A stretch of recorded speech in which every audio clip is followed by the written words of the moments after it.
The African National Congress Youth League has called for castration of serial and repeat sexual offenders to curb the ongoing abuse of women and children. The statement has once again reignited the debate on whether the present laws on rape are enough, or is it time to amend the laws to make offenders punish harder. ANC Youth League Free State calls for castration of serial and repeat sexual offenders to curb the ongoing abuse of women and children. The ANC Youth League in the Free State Province in a statement says the call for a dedicated and highly specialized court system must be established and adequately resourced to attend to the resolution of these crimes expeditiously. Consistently, the current investigative units within our law enforcement agency must be more resourced with highly specialized personnel and state-of-the-art equipment to ensure that these criminals have nowhere to hide in this country.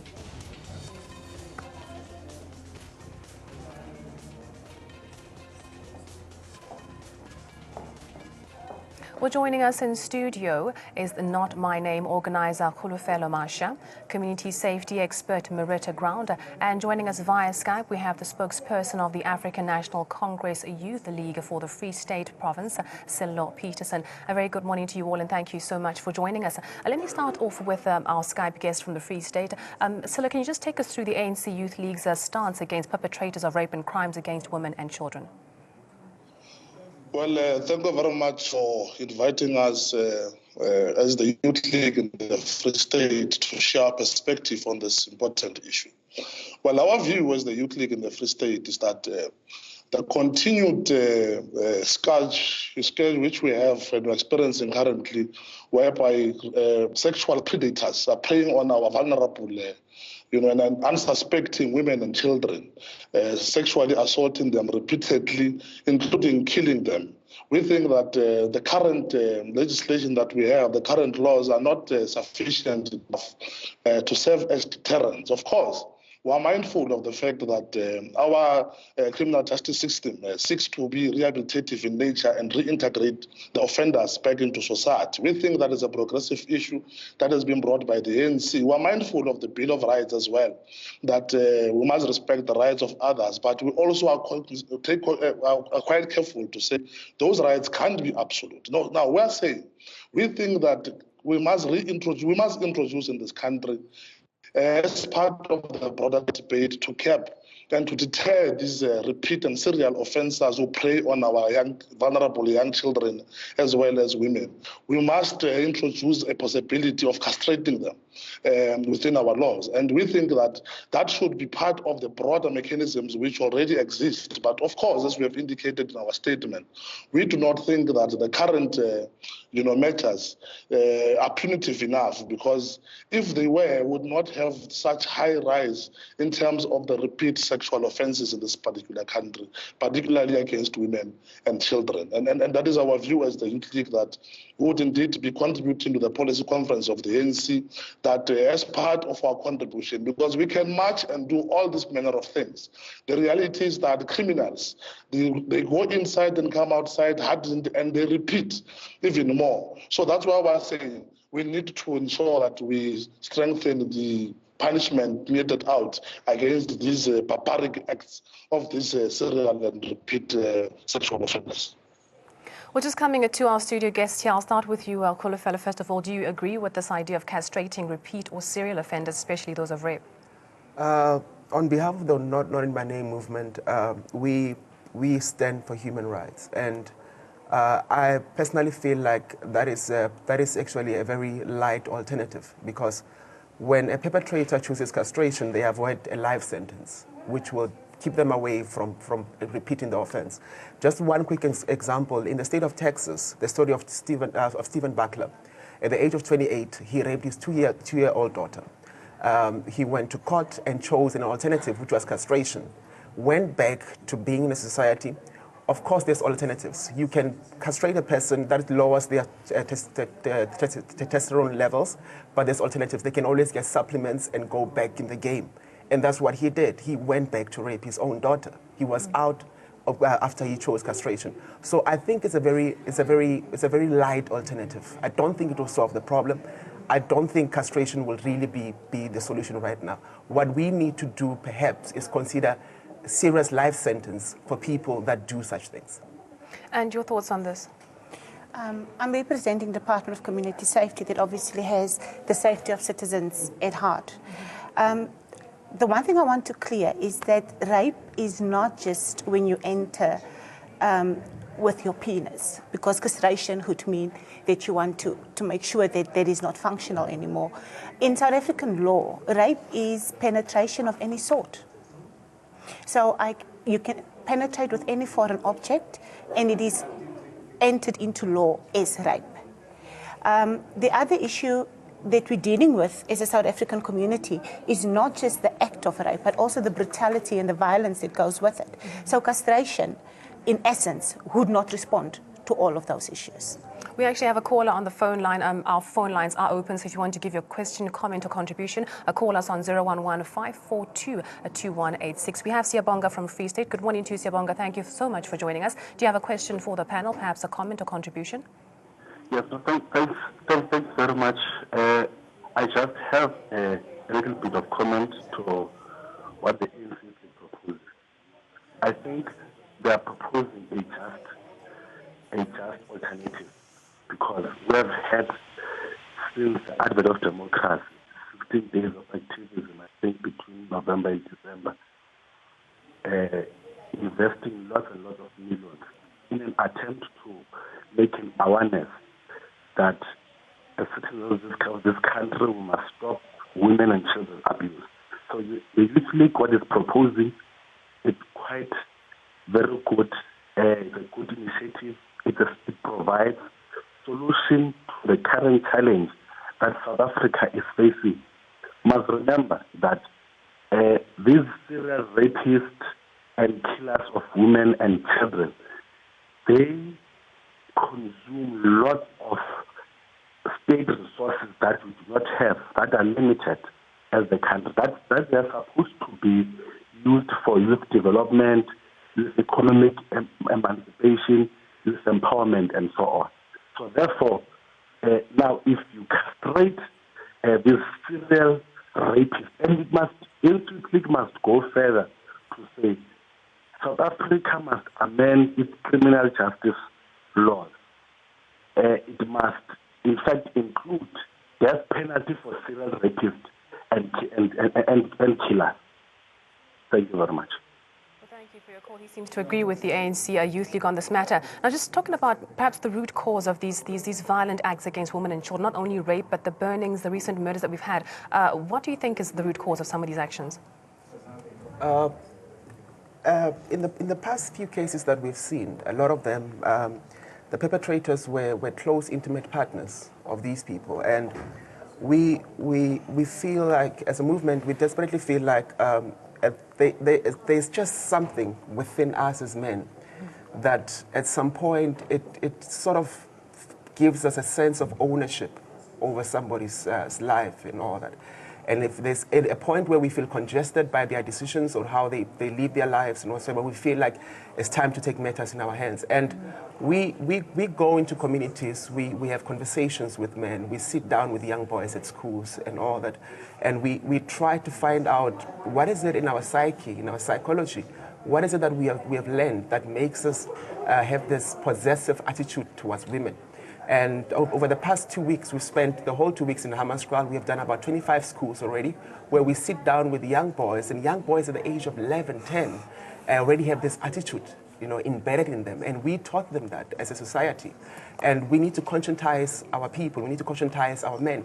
We need to have a new dialogue, new conversation altogether, so that we can know as men that it does not make you a man to own a woman. Your will in life is not to override the rights and to override the will of a woman, but is to exist equally in the same space with them and respect them and respect yourself.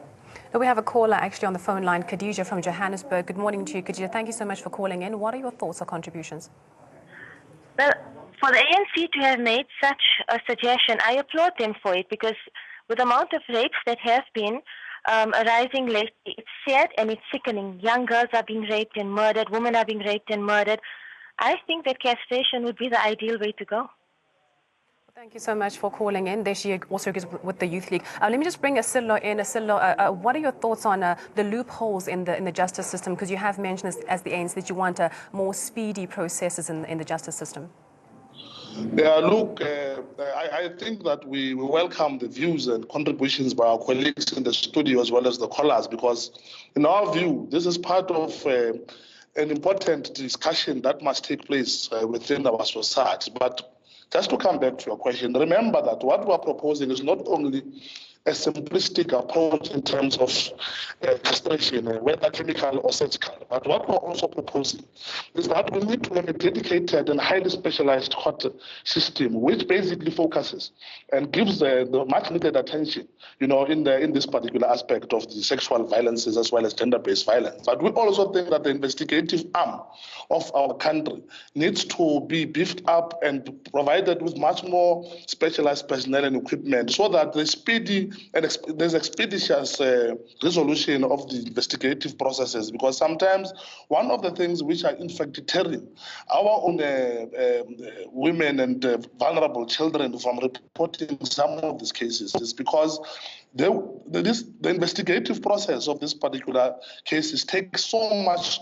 It takes a long time, to a point where some of these particular perpetrators and predators are given bail because there's no sufficient evidence and so on. And only later on, when they have already committed even more, of these particular atrocities, then there's evidence, and then they're incarcerated for about 15 years, they come out.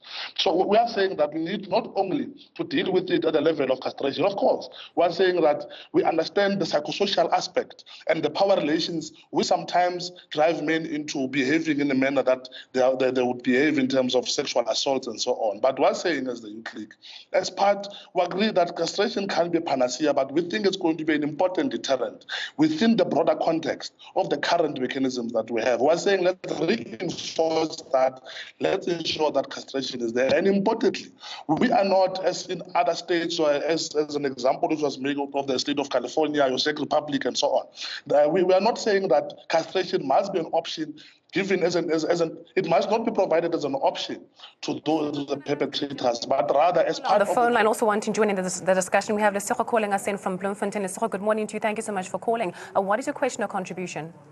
Good morning. Before we actually opt for castration, we need to fix our justice system. Our justice system needs to up their standard. Because now remember, there are those people who were falsely accused and they are convicted. They are found guilty of rape whereas they did not rape. Now, if it happens that I did not rape but then I'm being castrated, you see, it's not fair on me. So I think we must first consider the justice system to up their standard. Then we can consider the castration, if the case might be. Please. Well, thank you so much, Lesego, for calling in. We have an anonymous caller calling in from Soweto this morning. Good morning to you. Thank you so much for calling in. What's your question or contribution? Okay, morning. I agree with the gentleman who called earlier on. Okay, castration is not the way to go because you are creating crime even worse. Because of a person who's castrated, it can even make another serious crime except rape, right? The only way is life, and life should be life. Not life should be 25 years. Life should be life forever. So much, That's anonymous. my comment. Thank you for your contribution. We also have King calling in from Cape Town this morning. Good morning to you, King. Thank you so much for calling. What's your question or contribution? Yeah, morning. The thing I'm trying to say, this kind of like maybe somebody get raped and then the person get arrested, they take the person in court. Some of them, there's no doctor report come and prove it, the person do it or he doesn't do it. The person is not supposed to get the bill. Because even actually from Ghana, our system, if somebody get the rape, what they're doing, if the doctor report to come out, this person really, this is the one, and he raped the person, it never come out.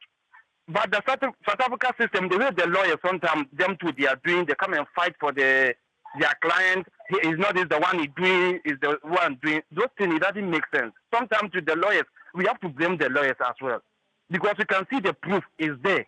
But at the end of the day, they run away with the truth. They want the person must be come out to come and continue to raping people. That is not good. They must do something about it. Thank you so much for your contribution there. We also have Colin calling in this morning. Colin, good morning to you. Thank you so much for calling. What's your contribution? We seem to have lost Colin. Please do call us back. And now back to you in studio. You're hearing the callers. Most of them think that perhaps it's the justice system that's at fault because you castrate somebody. What if they were actually falsely accused or falsely convicted when the person now gets released? Eventually, what happens then? What are your thoughts? I saw you nodding your head when Silo was speaking earlier on, agreeing to some of the things that he was saying. Some of the things. Some of the things. Yes, I think we really need to look at the criminal justice system. And one of the points that was made was that your victim gets re-victimized because of how long a trial takes within South Africa. That needs to be looked at. The Department of Community Safety has decided to start at ring-fencing cases to make sure that we get away of making sure that the time that your victim stays within the CJS system is minimized. We also need to look at law reform in terms of what the minimum sentencing is for rape, because people still get away with 10 years. And we know that 10 years, it's a day and a night, and I think few people knows that. So 10 years actually gets to 10 years, equates to 5 years.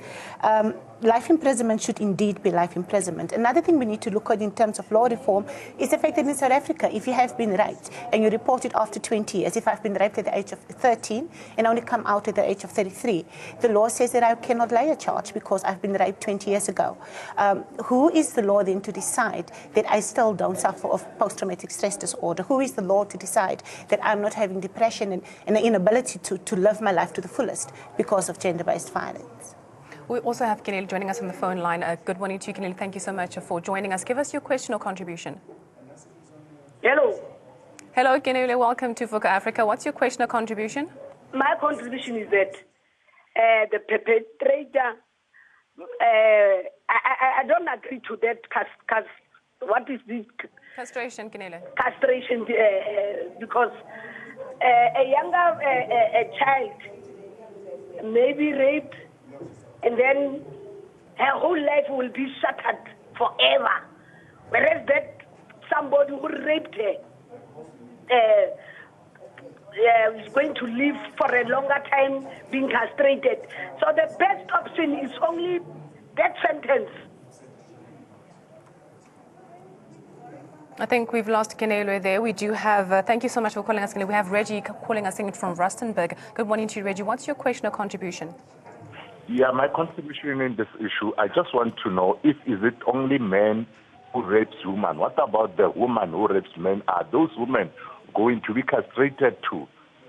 This should be taken as a serious offense, and a serial rapist on this should be given a harsh sentence. Should be a very harsh sentence. Should be given a death penalty. That's my comment on that system. Well, thank you for calling us in this morning. A good point they mentioned that women should be treated equally with men, but we are talking about violence against women and children specifically today, so I guess it takes us back to the legal system. You spoke about some of the programs you have as an organization. Do you think that rehabilitation really does work better than a jail time? Part of the problem that we have is that we know that we understand that our law is more reactive than it is preventative.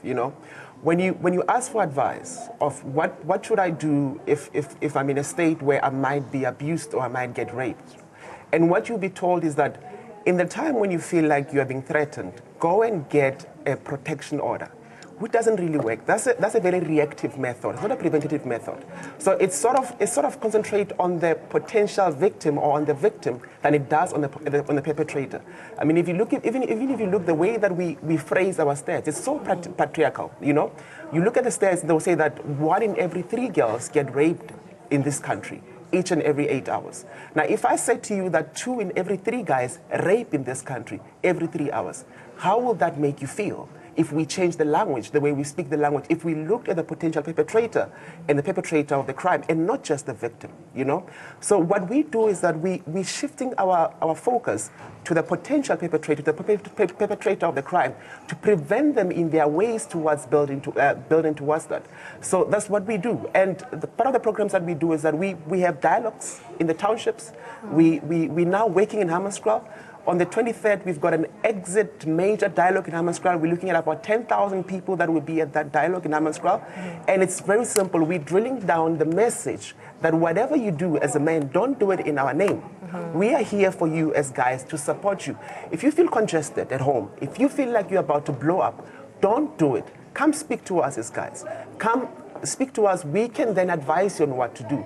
And we feel like as men, we have failed a whole lot of men in the country and in the world at large. You know, someone like Sandile, who did what he did to Karabo, if we existed, if we were there, if we had the programs existing for him, he would have known that he can pick up a call, he can send us an email, he can come to our programs and sit down and say, gentlemen, I feel like I'm about to blow up, please help me. And those are the people that need help, you know, and that's what we do, stretch out programs for men. Cool. We're actually running out of time, so we need to start wrapping up the conversation. But just back to you, Sello. What more do you think should be done? Well, I think as the Youth League, in our view, what we're saying is a contribution to a broader discussion that needs to take place, and we think that with given the positive responses and the insights of our colleagues there, we think all of us as South Africans, civil society, political parties across, the political alliance, across the country lines, we need to unite and say, how best can we deal with this particular scourge against our vulnerable women and children? And as the Youth League, and what we're saying, we're taking that particular lead. We're saying that indeed castration must form part of our legal system to ensure that much as, because remember what we're saying, repeat and serial rapists. Of course, we're also conscious of the fact that within our own criminal justice system, we might have fault lines. That is why we're calling for a much more resourceful and specialized court system so that we could be able to deal with this issue. But we are calling upon society and South Africa in general to rally behind the Youth League on this call so that we're able to have a much more effective deterrent mechanisms against these particular atrocities. Thank you very much. Well, thank you, Sello. Now back to you, Marita. You had wanted to talk to us about your one-stop center. Please just elaborate on that. The Department of Community Safety have a one-stop center for victims of gender-based violence. We recognize that there's a lot of socioeconomic issues and that people don't have access to all the resources. So we have a service within one building that starts from your assessment for psychosocial support. Sal already spoke to that. We have a program that speaks to men, which is called Men as Safety Promoters, and we give the victim services from psychosocial support, medical legal services, and case tracking, so support throughout the full criminal justice system. And we are really calling on women to use this service. It's the only type of service in Africa, and we have proven stats that it actually works in protection of women and children. I also want to just note that we spoke this morning about serial rapists. Our focus should not just be on serial rapist. Our focus should be on rapist. Because one woman raped is one woman too much. And also, I just wanted to come back to you, Kolo. You know, we spoke about men not raping in the name of men. But what about men who have actually been victims themselves of rape? Do you also sort of help them? Is there an open door for them to come to you and be able to speak about that and be able to deal with those emotions? Because they might in turn rape somebody else as an effect of what happened to them. At the core of our programs, those are some of the people that we look out for. We have guys who come through and tell us that, no, when I was young, I've been abused and so on. And that's why I feel like I've got to avenge myself so much. So those are the people that we sit down with and show them that that's not the right way to do it. You know, there's alternatives. We offer them counseling. We offer them psychological help and all that. So we do that. So it's part of our core problem. Both men who have been victims and both men that are potential victims and also those that are perpetrators and potential perpetrators. Those are the people that we work with. So it's very loud and clear. On the 23rd of this month in Hammanskraal, we're rolling out a total shutdown of Hammanskraal. We're freezing the entire township so that we can sort out our issues. We've went to the police station in Hammanskraal at Temba City, reignited some of the cases that have just been lost in the process. You know, there's a case there that is very painful. It's been of murder. It's been there since 2011, and we've went there, we pulled it out, we spoke to the captain and told him that, look, we want this case to go back to go back rolling and all that. So that's what we do. We try by all means to find solutions. We work with the people. We don't just sit there and discuss it, but we go onto the ground, go into the offices, go into the families, and work with them. Well, thank you so much to the three of you for joining us. We had Khulafelo Masha from the Not in My Name SA movement. We had via Skype joining us Sello Peterson, the provincial spokesperson of the ANC Youth League in the Free State, and of course Marita Grant from the Department of Community Safety. Thank you so much for joining us in studio today. The conversation does continue, so if you have other thoughts and comments you want to share with us, do tweet us at ANN7TV using the hashtag for our show.